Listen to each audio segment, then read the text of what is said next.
When Trump was first elected, the stock market took a tumble.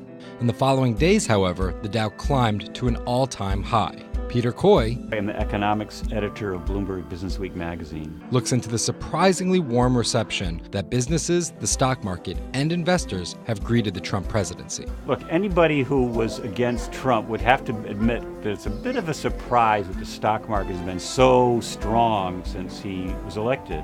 The mood has changed dramatically.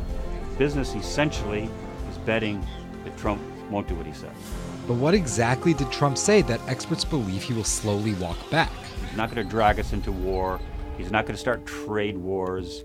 He'll be deregulatory in sort of a conventional Republican way, which will be good for Wall Street, it'll be good for the pharmaceutical industry. As far as Trump's infrastructure plan, He's actually proposing $1 trillion worth of infrastructure spending over 10 years. So, this infrastructure plan is a little different than most. Trump's advisors say the plan wouldn't raise the deficit because the only cost would be federal tax credits, and that would be offset by the taxes on the wages and profits of the contractors on these projects. I think a lot of liberals had always been urging more infrastructure. Now they're in this odd position where they find themselves endorsing a Trump plan, and now we have Republicans in control of the White House, the House, and the Senate.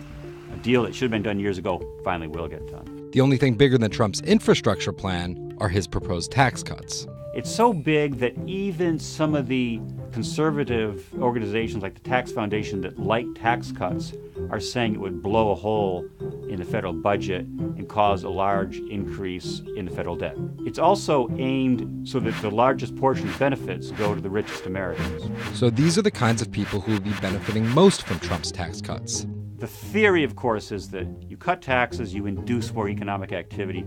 That produces tax revenue, which pays for itself. Reality, as we've discovered over decades of this, is that tends not to happen. It's pretty tough to pin down how a Trump presidency will pan out just yet. Trump is going to be pulling a lot of surprises, and we just hope that we as a country hope that they're good surprises, not bad ones.